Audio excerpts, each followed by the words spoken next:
Hello, everyone. Welcome to the NFL Week 15 episode of the Road to 272 Bets here on the Bacon Bets podcast. And Gambler giveth, Gambler taketh away. I even think I said in last week's episode of the podcast that everything was coming up Millhouse. I was hot in the NHL. I was hot in college basketball. I was hot in NFL back-to-back big-time winning weeks. And then I followed it up, of course, with one of the worst weekends of sports betting of my entire life. NFL actually was bad, wasn't disastrous. It was bad, though. This week in the NFL, we finished 6-9 for minus 3.16 units. That brings our season-to-date record. We are still well in the profit, though. 109, 97, and 2 pushes for plus 6.01 units. But I wish, what I should have done is Sunday morning, I wish I would have sent out a tweet and told everyone to just go ahead and take the opposite of all my plays, because vibes were off.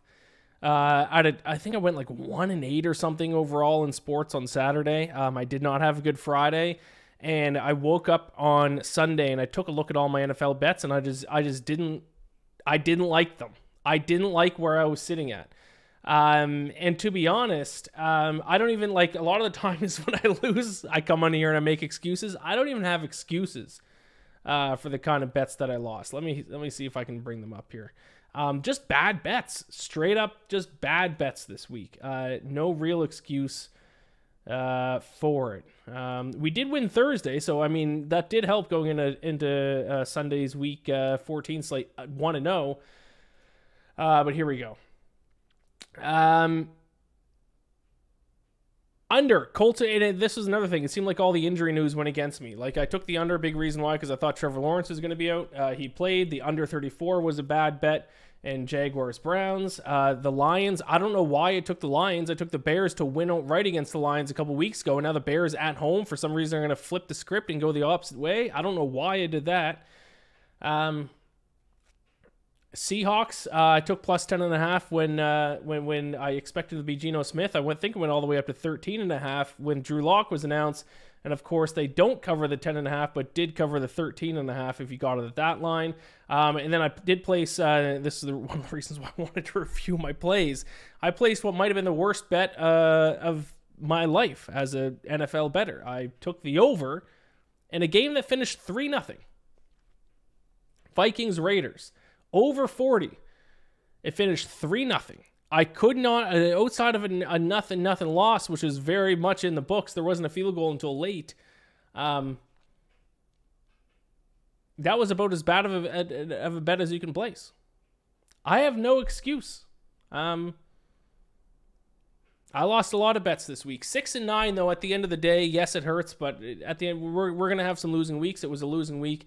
We're still well in the profit for the season, up 6 units on the season, and we have 15, 16, 17, 18, 4 weeks to go. So hopefully I've built myself enough of a cushion.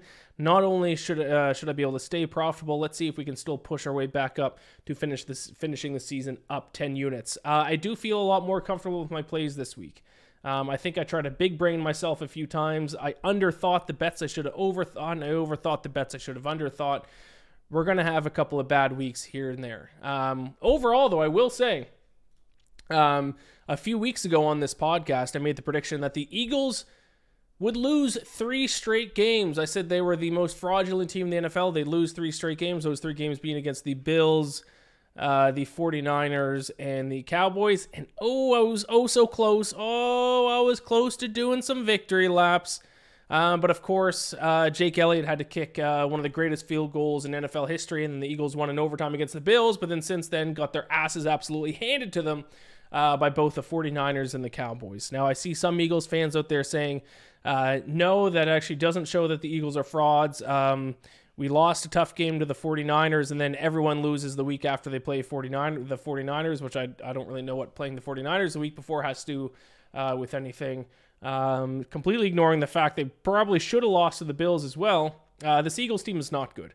Their offense has gone from a good unit this season to an average unit. Their defense has gone from an average unit to a bad unit. And if you want to argue with me, then I can list off the long list of metrics I have to prove those two statements. I'm not just saying that. When I tweeted out the my fraud rankings a few weeks ago, and when I first put the Eagles at number 1, my mentions and DMs were filled with people that are telling me I was just making a clickbait article. There's no way I believe that. I'm an idiot. I obviously don't watch football. And now everyone and their grandmother is calling the Eagles frauds weeks after I did that. I might not be a professional bettor. Actually, I'm certainly not a professional bettor. I might not be even a good bettor.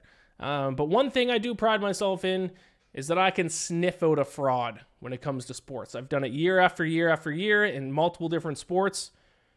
If I'm calling your team a fraud, you should be nervous. Eagles, once again, proven to be frauds. They're going to make the playoffs, but they're probably going to lose their first or second game. I don't think they're going to touch the Super Bowl. The 49ers are by far, in my opinion, the best team in the NFL. 49ers and then the Ravens in the AFC would be my prediction. Let's take a quick look at the Super Bowl odds. 4 weeks left. I don't think there's a ton of value to place right now, but if anyone's curious for some future bets, if you want to place a bet on the Super Bowl, let me take a look. 49ers, big favorite, plus 270. Then you got the Ravens, Chiefs, Eagles, Dolphins, Cowboys, Bills. I mean, if the Bills make the playoffs, I think they're going to be dangerous. I still don't think they have the defense to do it, though. I think the time to bet them was last week when they were like 33-1. Now they're 18-1. Not a ton of value on the board. Don't love the Lions to win the Super Bowl. Don't love the Jaguars. Don't love the Browns. Don't love the Texans, Vikings, Broncos, Seahawks, Falcons. Rams, 120-1. Rams have been playing some fantastic football despite losing to the Ravens this past weekend. If you want a complete long shot that's never going to win, I'd say Rams 120-1. Outside of that, I still think there's some value on the Ravens at 6-1. I think the Ravens are clearly the best team in the AFC. MVP odds, I think it's come down to Brock Purdy and Dak Prescott. I can't bet on an MVP in New York at regulated sports books because they don't allow you to bet on awards in New York. So I'm going to have to bring up in one of my offshore books here and see what the odds are saying. I bet on Brock Purdy at 14-1 a few weeks back. So I'm cheering quite heavily for Brock Purdy. Actually, I was here on my computer drunkenly playing blackjack one night at this offshore sports book because that's what I like to do once every few weeks, have a couple drinks and play some online blackjack like degenerate, and I was up a ton of money. So I ended up taking a good portion of that profit and placing on Brock Purdy 14-1 to win MVP. So what are the current odds? I think it's come down to Purdy and Dak. Nope. Do they have them posted? They might not even have them posted. They might not have them posted because Tua was playing tonight. No, the sportsbook I bet on Brock Purdy MVP of 14-1 does not have MVP odds posted right now. I believe heading into Monday night, I believe it was, and I don't think Tua did enough. I mean, especially losing, that he's going to affect the odds. So I think it was like Purdy and Dak Prescott around 4-1, 3-1 each. I think you have to bet on one of those two guys. I think Tua had a chance to get in the conversation with a big game tonight. They lost. So I don't think he's in the conversation anymore. I'm just checking a different... No, this offshore doesn't have it either. I'd go Purdy. That's what I bet on a while ago. The Cowboys have a bit of a tough schedule. Let's check out schedules the remaining way. Cowboys have the Bills, Dolphins, Lions, Commanders. All bad defenses, to be fair. All teams that they might lose to because of the opposing offenses, but all bad defenses. But I think the 49ers have the Ravens. Cardinals, Commanders, Rams, Ravens. So obviously the one that sticks out is the Ravens. If they're even odds, you might want to go Dak Prescott. Because even though the Cowboys might lose a couple of these games, it's not going to be because of their offense. Bills, Dolphins, Lions are all three teams that have good offenses, bad defenses. Commanders have a terrible defense. So if you want to bet an MVP right now, bet Dak Prescott. If you want to bet on a Super Bowl winner, Ravens, or if you want a super long shot, Rams at 120-1 would be my suggestions. Bye weeks are over. So we got 16 games to bet on, 16 games to watch.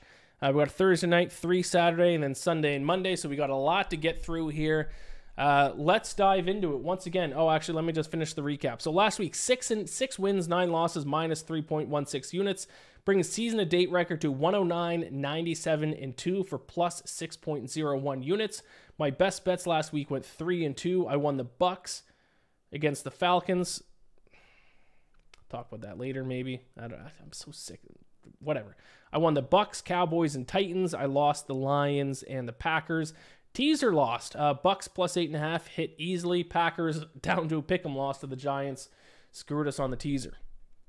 So let's get into it. It is the NFL Week 15 episode of the Bacon Bets podcast. The road to 272 bets marches on. Let's dive into it.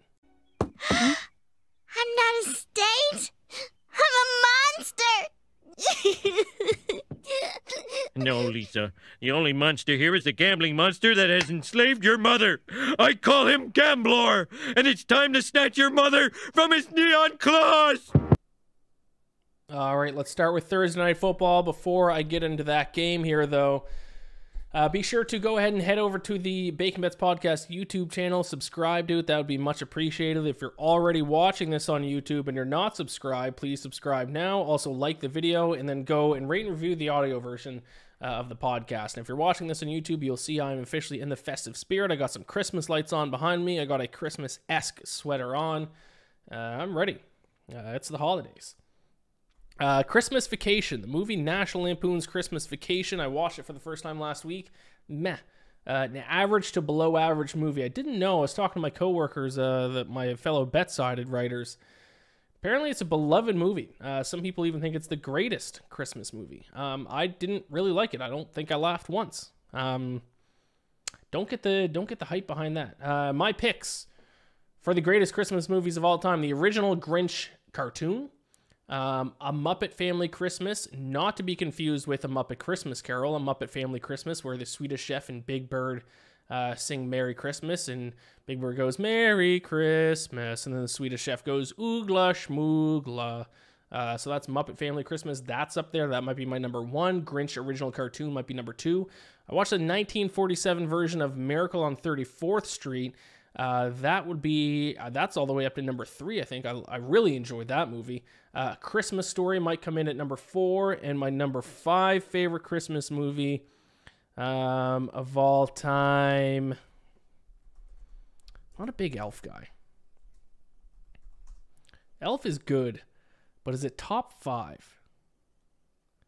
I have another one and I can't think of it, so I'm going to look up a list and see if I can remember it here. Die Hard. Die Hard does take place during Christmas. I don't think it's a Christmas movie because it doesn't have Christmas themes to it. There's no heartwarming ending to it that relates to Christmas or Santa Claus or anything related to winter holidays. Nightmare Before Christmas is a movie that you watch in November because it's not really Christmas and it's not really Halloween. I'm going to go Rudolph the Red-Nosed Reindeer, the claymation one.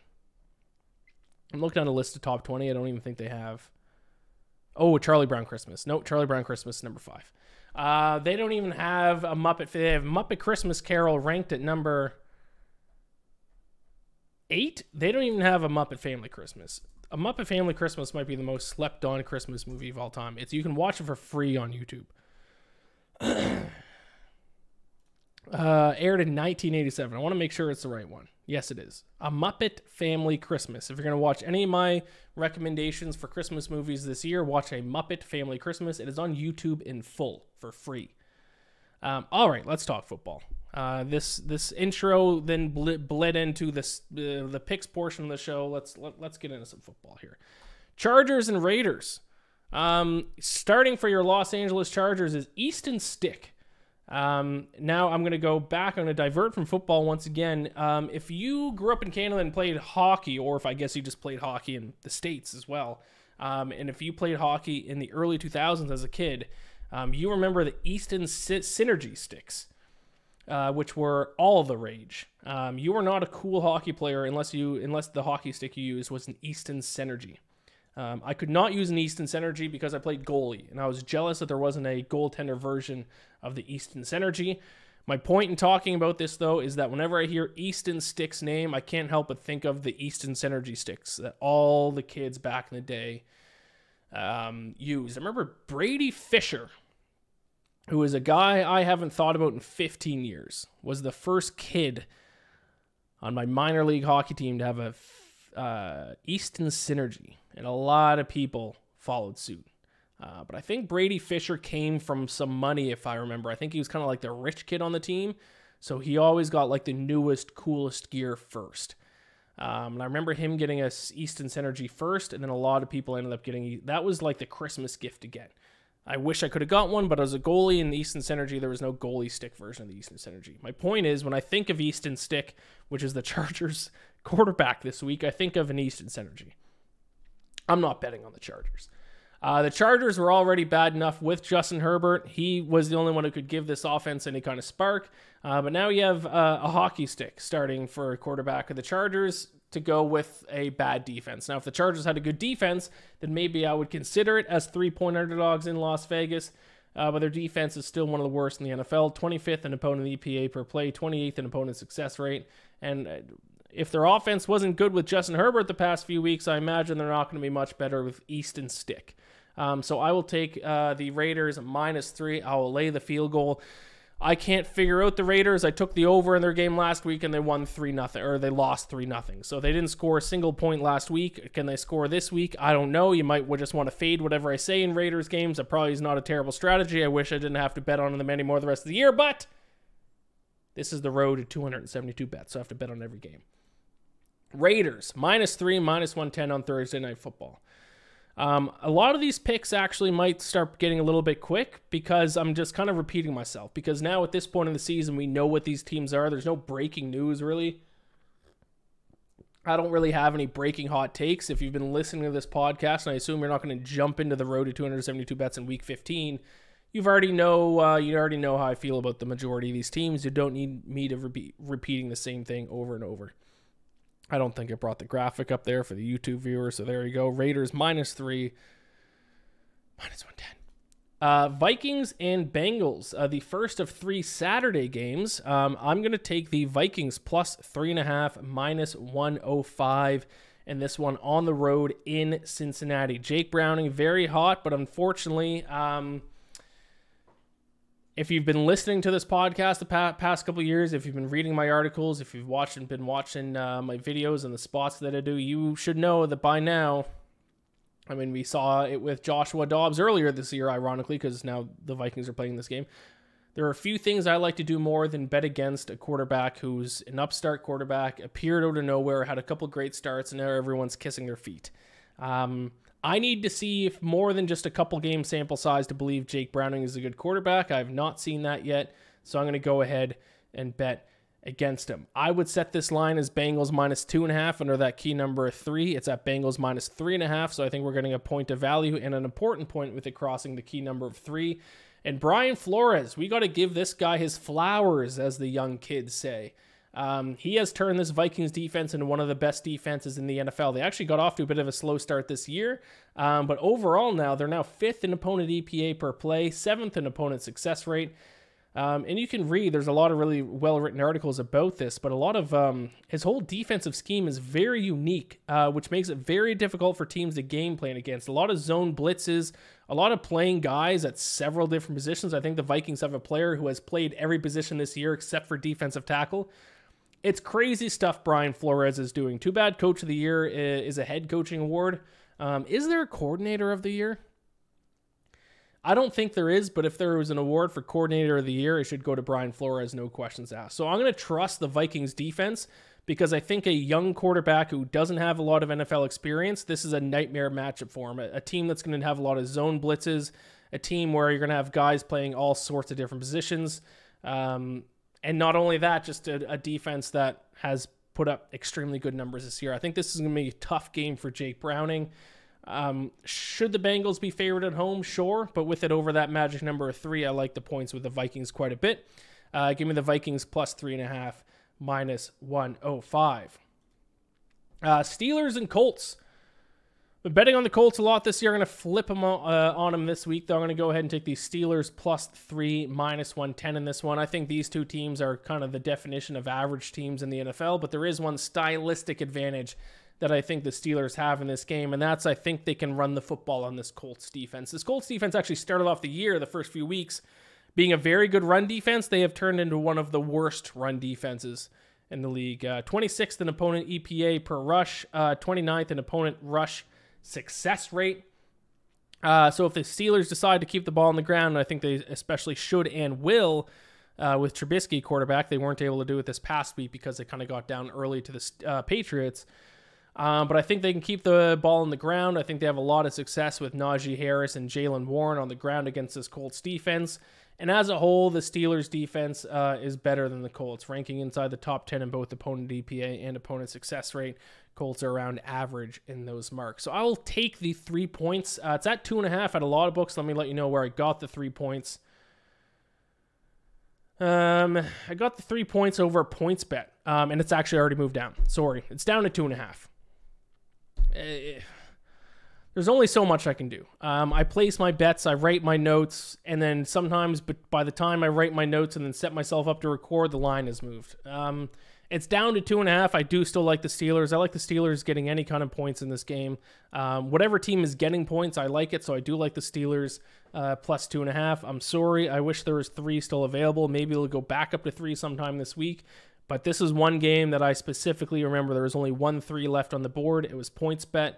And now it's off the board. Let me check to see if any book is still at 3, but I don't think so.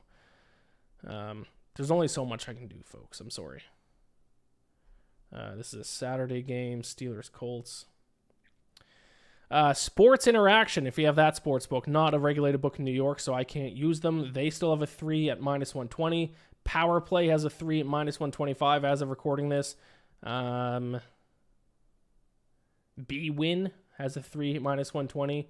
Bovada, if you like an offshore book, that's probably one I'd recommend. It would be Bovada or Bodog if you're in Canada, that they have a 3 at -120. So there are still some 3s out there. Oh, BetMGM, actually. There's a regulated book. BetMGM does have +3. You do got to bet -120 juice. I would do that. If I was betting this at this moment, I would take the +3 at -120 juice. And obviously, based on how this line has moved, including how it's moved in the past hour at PointsBet, this will move down to to 2.5. So if you're listening to this first thing Tuesday morning, go check BetMGM. If the 3 is still available at -120, that's the way to go, because that 3 is a very, very key number. Broncos and Lions. Once again, I do not know why I bet the Bears last week against the Lions. I had the right handicap the first game. Then the Bears were at home. I overthought that one so bad. I don't know why. I don't know why I bet the Lions. But with that being said, I like the Lions quite a bit this week. And I just realized that I was not recording. I've not been recording since the intro on my audio recording app. But that's okay. I'm smart. I'm going to take the audio from the video and put it into my audio editing. I think if that's going to work. If not, I don't know what I'm going to do. It's 1 a.m. Sometimes mid-podcast, I always like to make sure I'm recording everywhere, and I see that I'm recording my video, and then I went to go check my audio recording software, and that's not recording. So can I pull the audio from my video and put it in this software? Don't know. I think I can. If I can't, it's not going to be good. Yikes. If you're listening to this right now on the audio version of the podcast, then I figured it out. Congratulations to me. Lions, Broncos. I'm going to take the Lions. I got a -4.5, -110 here. I think it's time to buy low on the Lions. You guys know I like to buy low, sell high. I think it's a buy low spot on the Lions. And one thing that I've noticed about the Lions, actually, while handicapping this game, they are a team that has been significantly better at home compared to on the road. And actually, the same thing is being said for the Broncos. So actually, the main reason why I like the Lions to cover this game is because they are at home. Net yards per play. They move from plus 1.1 at home to minus 0.1 on the road. So a plus 1.2 differential in net yards per play for the Lions when they're playing at home. And the Broncos move from a 0.0 net yards per play at home to a minus 1.6 net yards per play on the road. That is the second worst net yards per play on the road in the NFL. So To put it quite simply, bet against the Broncos on the road, bet on the lines at home. Now, majority of teams are better at home than on the road, but very few, if any, have as significant of a difference between their home numbers and their road numbers than the Detroit Lions and Denver Broncos. So I'm going to lay the 4.5 points with the Lions here. I think the Broncos are a little bit overrated based on the amount of takeaways they've been able to get on defense. I don't think their offense is generally all that good. I don't think they can keep pace with the Lions offense when the Lions are playing at home. Give me Lions -4.5, -110. And that is the Saturday night game. Moving on to Sunday afternoon here. It is the Packers. It is the Broncos. The Packers just lost to the Giants in a big upset. Both Monday Night Football games. Would have been a nice little underdog parlay there. But I'm not afraid of backing them again. I got the -3, -102 at home to the Tampa Bay Buccaneers. Now let's pump the brakes on the Buccaneers a little bit. I know they just beat my Falcons. I know they're in first place in the NFC South right now. But they are still, in my opinion, the third best team in that division. They were outgained in that game against the Falcons, 6.3 yards per play to 4.3 yards per play. As a whole, they're 26th in net yards per play, 22nd in net yards per play over the last 3 games. This is not a good defense. Now, I am willing to bet on the Buccaneers when they take on a run-first team. Because the Buccaneers have a good run defense, bad pass defense, good pass offense, bad run offense. So you can really I feel like I've been on the right side of a lot of Buccaneers games because they have a very clear identity both offensively and defensively. And unfortunately, those identities don't match up with what the Packers do well. The Packers are going to be able to throw the ball, which is what they do well against this Buccaneers defense. They're 29th in opponent yards per pass attempt. They give up 7.2 yards per throw. Even Desmond Ridder threw for like 340 yards against this Buccaneers defense. If he can do that, Jordan Love certainly can. Meanwhile, 40.07% of the yards gained against the Packers defense comes on the ground. That's the 4th highest rate in the NFL. And that's bad for the Bucs because the Bucs can't run the football. 24th in rush EPA, 30th in rush success rate, 31st in yards per carry. So the Packers' strength on offense is throwing the ball. The Buccaneers' weakness on defense is pass defense. Advantage Packers. Packers' weakness on defense is stopping the run. Buccaneers' weakness on offense is running the football. Strengths match up with weaknesses on both sides of the football for the Packers. Therefore, I will lay the points with Green Bay -3, -102. Next up, we got my Atlanta Falcons. I know they're a frustrating team. I know they suck. I know they probably just fucked themselves out of a playoff spot. But I don't know why they're only a 3-point favorite against the Carolina Panthers. Once again, styles make fights. What is the one thing the Falcons do well on offense? Run the football. Who's the worst run defense in the NFL? The Carolina Panthers. It's not rocket science, my friends. The Panthers are dead last in both opponent rush EPA and opponent rush success rate. Dead last in both of those categories. And the Falcons run the football a ton. They run the ball in 48.02% of their plays, 51.79% of their plays over the last 3 games. So if they continue to run the ball a lot, like I expect them to do, I see no reason why they can't run the ball successfully on the worst run defense in the NFL. And overall, actually, even though the Falcons are probably going to miss the playoffs at this point, the Falcons overall actually aren't that bad of a team. I'm going to be a rational Falcons fan here, and this is not going to be our year for the Super Bowl anyways. It is frustrating to watch them week in and week out because I actually think they've lost a lot of games they deserve to win. In fact, they're 12th in the NFL in net yards per play. They have a better net yards per play than the Eagles, for example. But they find ways to lose games. Younghoe Koo missed 2 field goals this week that screwed them. Desmond Ridder, was it a pick 6 that he threw? Desmond Ridder had another bad turnover. And that's the story of most of their losses. Was it the Titans? Desmond Ridder had like 3 turnovers on the goal line. You look at them almost every single week. They're losing games that they're outplaying their opponents in. I'm curious where... Okay, 20th in average scoring margin, minus 1.4. Not great, actually. Let me bring up the Falcons schedule. They have already screwed themselves in games that they should have won.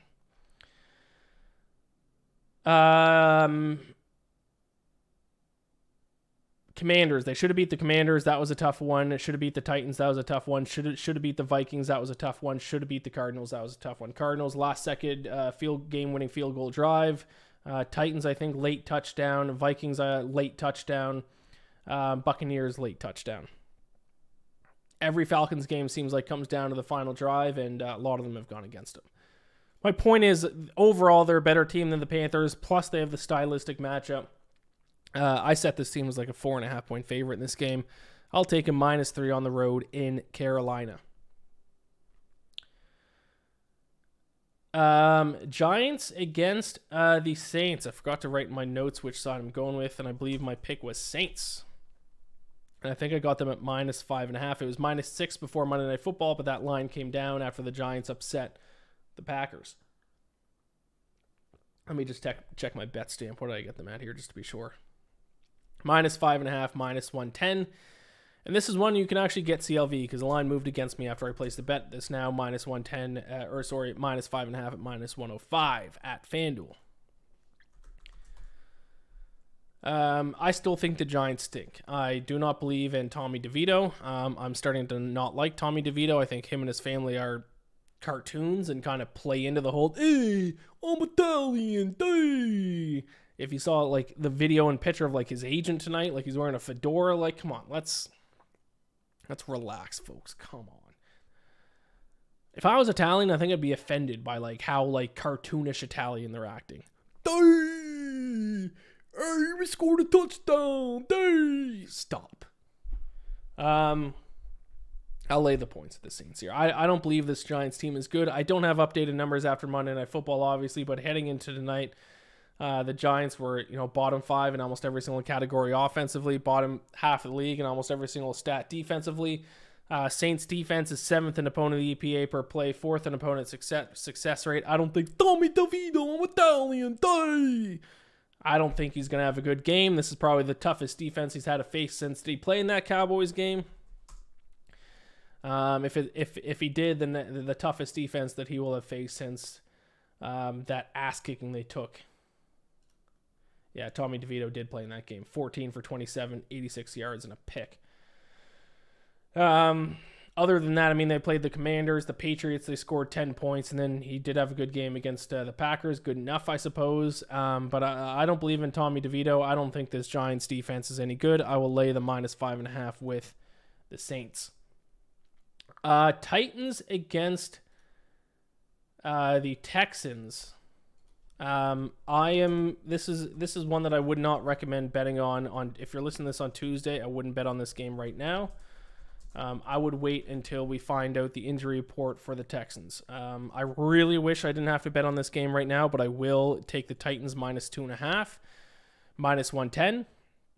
But the amount of injuries that the Houston Texans have, this line is going to be to move rapidly as the week goes on, as we get more information. CJ Stroud is in concussion protocol. Dalton Schultz is already out for this week. Tank Dell is already on injured reserve. Nico Collins is questionable. And then on defense, they have injuries like Blake Cashman is questionable. Tavier Thomas is questionable. Will Anderson is questionable. If none of these guys play, the Titans should be favored by like 6 points. If half these guys play, then it's probably the right line right now, -2.5. If all those guys play, the Texans should be favored, especially CJ Stroud. Now, I'm going to bet the Texans at -2.5, but I am concerned because it seems like every time that a player is in concussion protocol, especially quarterbacks, they play. It doesn't seem like players, but quarterbacks especially, have been sitting for concussion protocol. Derek Carr is the example from last week. It seems like they just say, screw it, we're going to play anyways, even though we have a concussion. So if that's the case, CJ Stroud is going to play, and if he does play, then I have a bad line on the Titans. If he doesn't play, I have probably going to have a good line on the Titans. I have no idea what to do in this one.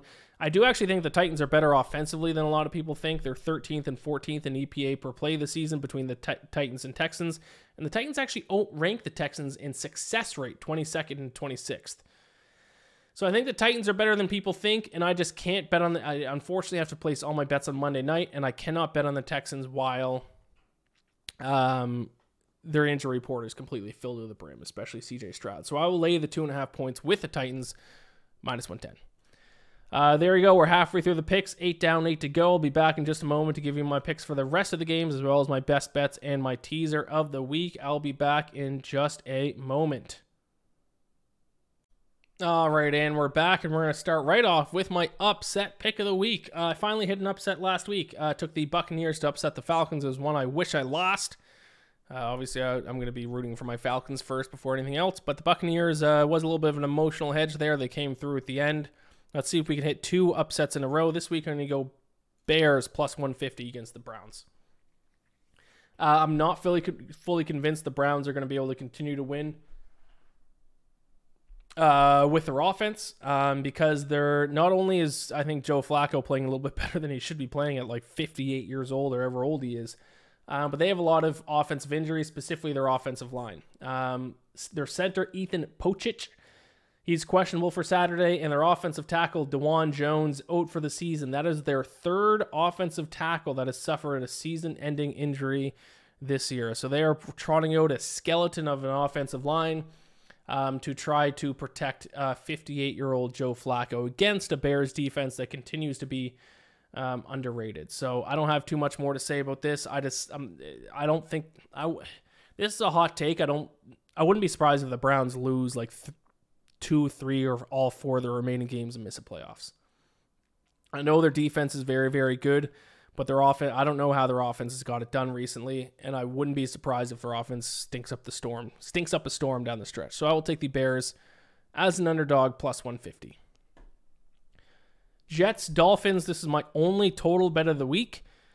To start the year, I was hot with totals. I then completely cooled off. I think I went 0-3 on totals this week, so I'm going to try to stay away from them as long as I like a side on the spread. But I do like this total. I'm going to go under 40.5 between the Jets and Dolphins. I don't really need to explain this pick too much. The Jets defense, I keep thinking the Jets defense was going to give up on the season, but actually they've started to play even better than they did in the first half of the season. They're now second in the NFL in opponent yards per pass attempt. They give up just 5.4 yards per throw. So if any defense can stop the pass attack of the Dolphins, it is the Jets. Meanwhile, I don't want to bet the Jets, though, because their offense is still the worst offense in the NFL. Dead last in EPA per play. Dead last in success rate. They actually have a success rate 2% lower than the next worst team.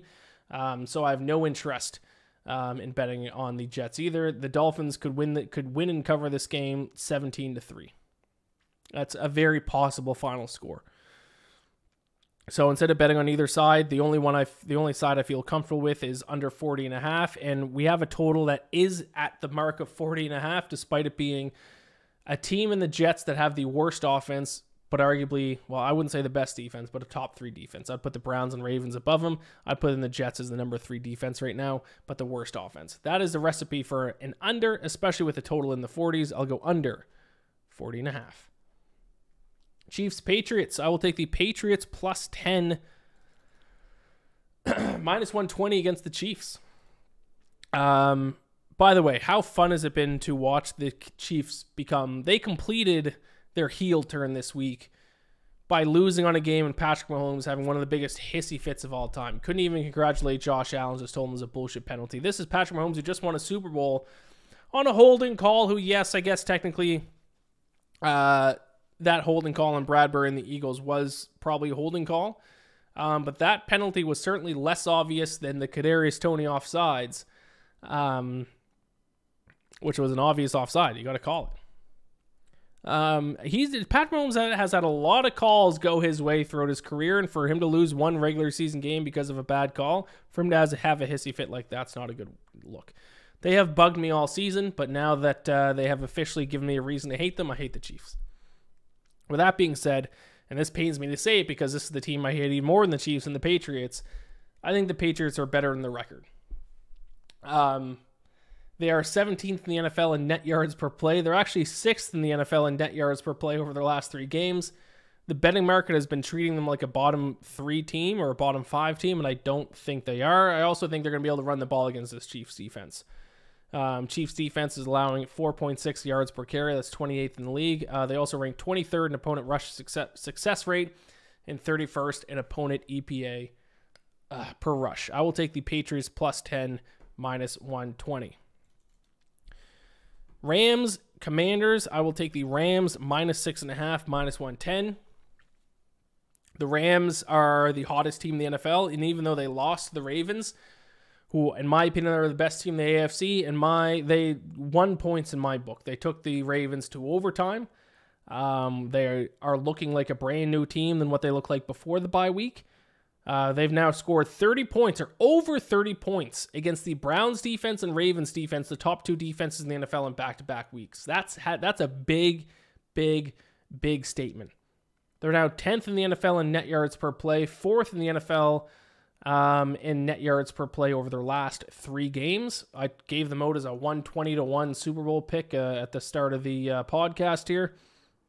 And now this week they get to face one of the worst defenses in the league in the Commanders. Washington is 30th in net yards per play, 32nd in opponent EPA per play, 32nd in opponent dropback EPA. So if you're going to rank dead last in opponent dropback EPA, you're going to have a long day against this Rams pass attack, and for that reason, I'll take the Rams minus 6.5.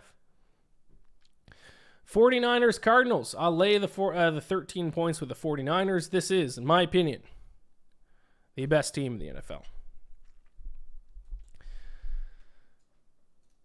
They are clear Super Bowl favorites. They deserve to be. They're first in EPA per play, 6th in opponent EPA per play. And if you want to look at some more offensive metrics here, first in EPA per play, first in success rate, first in dropback EPA, first in dropback success rate, 4th in rush success rate, and 3rd in rush EPA.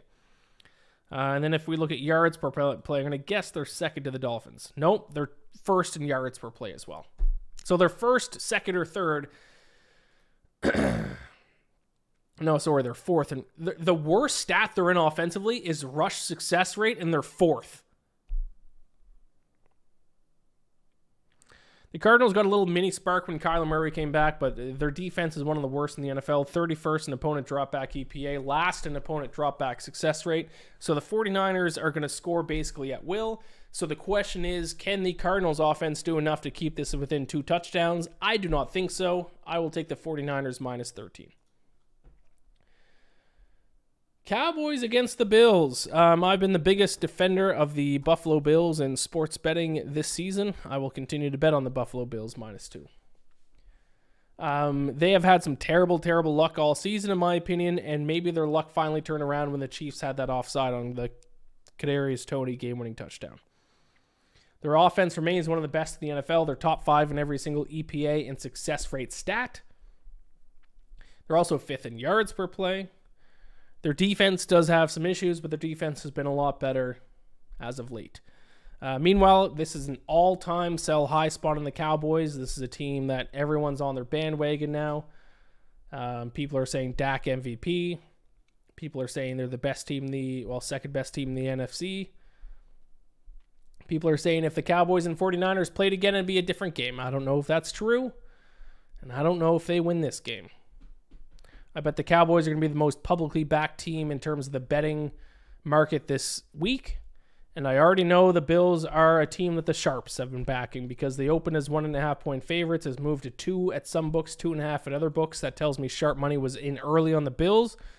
We'll see what happens now that the line has moved to 2, 2.5, depending on what book you look at. Let me see if it's moved where I bet it yet. I bet it at Caesars at minus 2. About 2 hours ago. And it is still at minus 2. So it has not moved at Caesars. Oh, wait, sorry. Hasn't totally refreshed. Of course, the one time I need something to actually refresh for me, it's going to now be super slow for some reason. I don't think it's moved. Oh, there we go. It has not moved. So it's the minus 2 is still available out there. I think they can run the ball. I think if you want to bet on some prop bets, I would take some over on the rushing yards, both for Josh Allen and James Cook, because the Cowboys are 31st in opponent rush success rate, and now they take on a top 5 rush offense. So I think the Bills keep the ball on the ground, find a lot of success running the ball. I think Dak Prescott has an average game at best, and I'll take the Bills at home -2, -110. Sunday Night Football, you guys, if you know me, you know which side I'm backing here. I'll take the Ravens -3.5, -110 against the Jaguars. I think the Jaguars might now be the most fraudulent team in the NFL with the Eagles. Now that everyone's calling the Eagles frauds, they are no longer frauds. If everyone calls a team frauds, they're not frauds. That's the way it works. So even though I was right about the Eagles, they're not the most fraudulent team in the NFL because now everyone sees what I was trying to tell them a month ago. The Jaguars may now take that top spot. 27th in the NFL in net yards per play over their last 3 games. 22nd in net yards per play overall. Meanwhile, the Ravens, in my opinion, are the best team in the AFC. 3rd in net yards per play as well. So it's time to bet against the Jaguars. They are fraudulent. Even with Trevor Lawrence back, they stink. And Trevor Lawrence, in my opinion, is going to have a rough outing against this Ravens secondary. Now, I mean, their offense did do good against the Browns defense. I actually think the Browns defense has regressed a little bit, but I think he's going to, Trevor Lawrence did throw 3 picks. I think he's going to struggle against the Ravens. I'll take Ravens -3.5.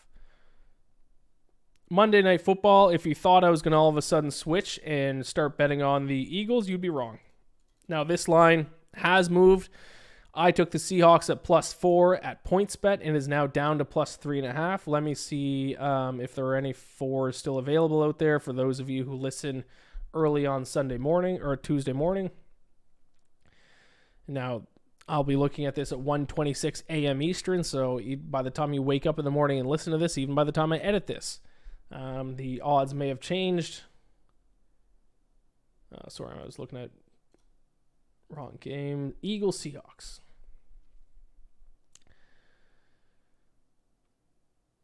Betway has +4 -115. Power Play is a +4 -120. Superbook has a +4 -110. I'm starting to lose my voice here. BetSafe has a -114. Betfred is a +4 -115.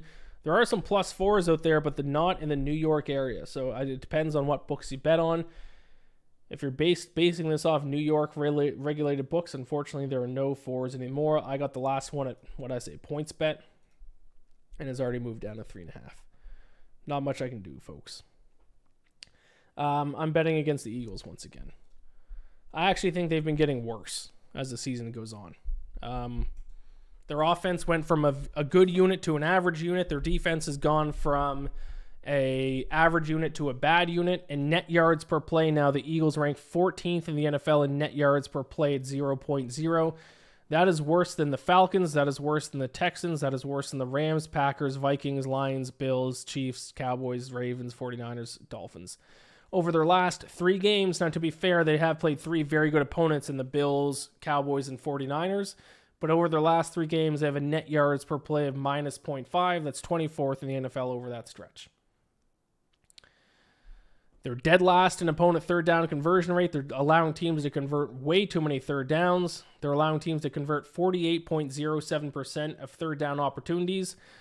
That is 77% worse than the next worst team, which is the Cardinals.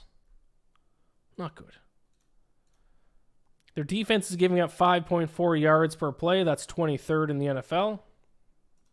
If you want to look at EPA stats, the Eagles' defense is 29th in opponent EPA per play. Only the Titans, Cardinals, and Commanders have a worse defense in terms of opponent EPA.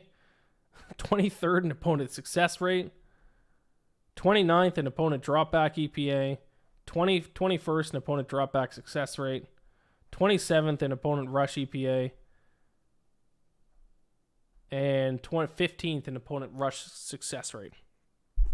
This defense sucks. Now they're on the road against a desperate Seahawks team. A Seahawks team that's got a bad rap lately, but actually not bad. Actually, these 2 teams are tied in net yards per play. They're both at 0.0. I'll take the team getting 4 points at home. 3.5, I still like 3.5 as well. If it sneaks below the magic number of 3, if it gets to Eagles -2.5, then I would take the over instead. But as of right now, even at the 3.5, which will definitely be available Tuesday morning, if you're listening to this, I would take the Seahawks +3.5. I got them at +4 -110. there you have it. Those are my picks for week 15 of the NFL season. I'll go ahead and recap them all, and then I'll give you my best bets and my teaser of the week. We got the Raiders -3, -110 against the Chargers on Thursday Night Football. We got the Vikings +3.5, -105 in Cincinnati on Saturday. We got the Steelers +3, -110 in Indianapolis on Saturday. We got the Lions -4.5 at home to the Broncos, -110. We got the Packers -3, -102 home to the Buccaneers. We got the Falcons -3, -111 on the road against the Panthers.